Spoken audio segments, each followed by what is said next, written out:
Hey buddy, Mark Nicol here again, out on another early morning walk. Spending some time with a friend of mine a little while ago.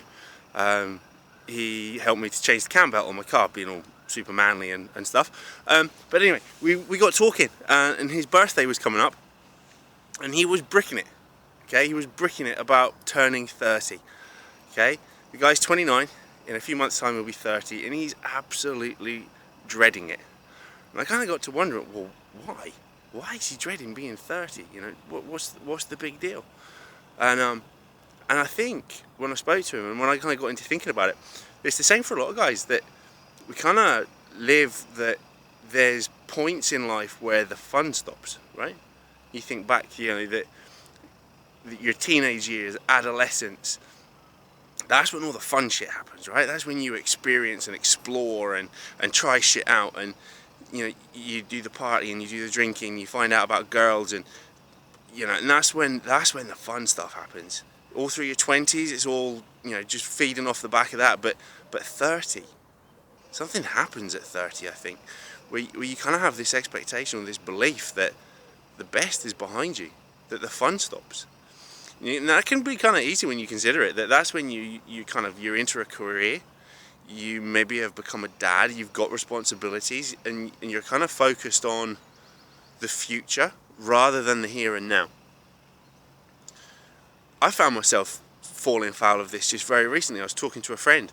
We were sharing stories of, you know, experiences of you know, fun times, and I found myself recounting a story of our holiday. You know, again, same thing, harping back to when I was much younger. And it was like it was yesterday when I was telling the story. But when I realised it was 20 years ago, the best part of 20 years ago, this story, and I was still living in it, like that was somehow the highlight, like that was the pinnacle, and I realised, man, that is not the way I want to live my life. That is not a good thing. Living like the best has been and gone doesn't make for a very rosy future, does it?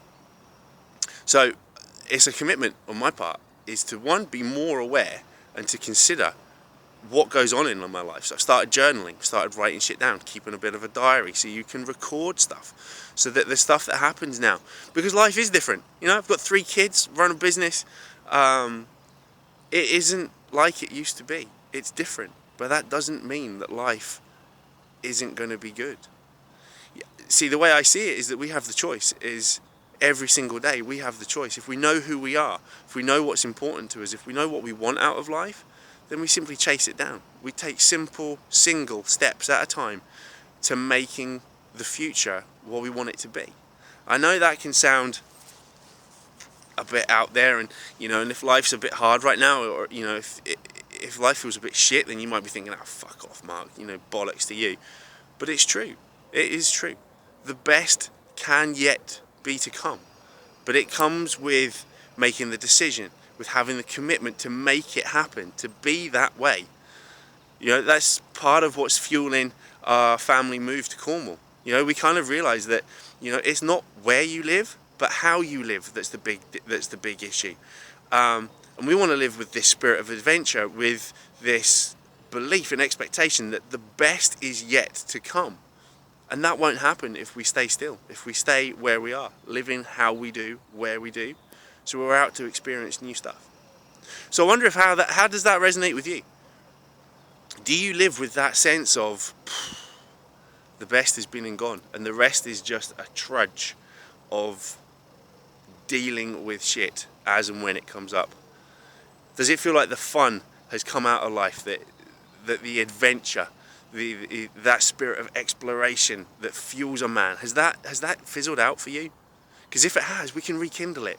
Why we call it Man on Fire is living with the belief that anything and everything is possible. Guys, again, I open the invitation to you to test the water, as it were, to test that I'm not full of shit. Come speak with me on the phone.